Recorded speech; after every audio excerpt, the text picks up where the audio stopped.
if we speak of letting go of the identification, that is an activity of the mind.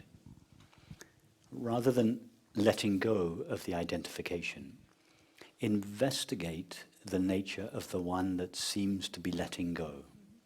If we deeply investigate that one, we find that it is not attached to any experience in the first place. And it is therefore not necessary for that one to practice letting go of anything, because in its own experience of itself, it is already self-fulfilled, independent, free, self-knowing. The screen, in other words, doesn't have to let go. When the movie comes to an end, the screen doesn't practice letting go of the movie. It is the character in the movie that has to practice letting go of her attachments. But the nature of the screen is already unattached. It is unattached or free by nature, at its origin, not as the result of some practice. So rather than practice letting go or giving up, investigate the nature of the I that is letting go.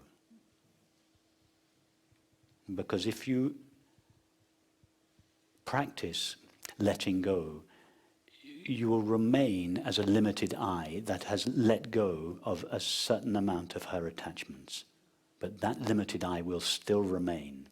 And that limited I can only remain by being attached to or attending to certain objects. So somewhere in the picture there will be subtle attachments, even though you may have let go of many of your previous attachments. So it's fine to do that to as a preliminary, to loosen up the density and solidity of the ego, but I would recommend investigating its nature. In other words, seeing the absolute non-existence of the separate self. Then, whether there is something for the separate self to let go of or not becomes irrelevant.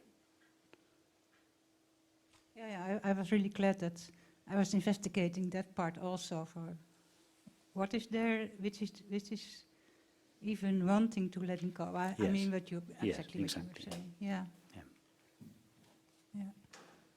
Because it sometimes it looks like the I has a kind of form or presence and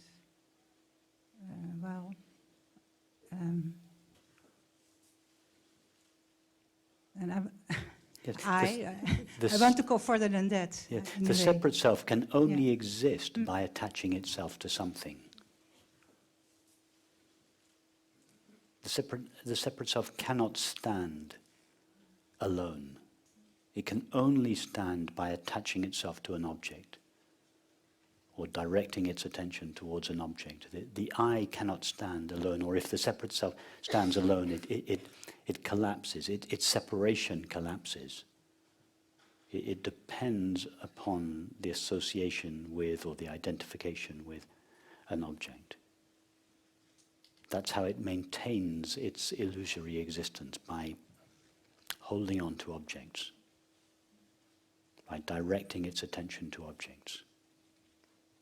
And that is why, if an empty space opens up in our experience, the separate self finds it intolerable. The separate self rushes to fill the gap. It's why they play background music in restaurants. You know, God forbid that any of the customers should have a moment of emptiness that is not filled with objects, because if the customers experience such a moment, they would feel discomfort, and they would blame the discomfort on the restaurant. They would think it's not a pleasant experience coming to this restaurant, and they wouldn't come back again.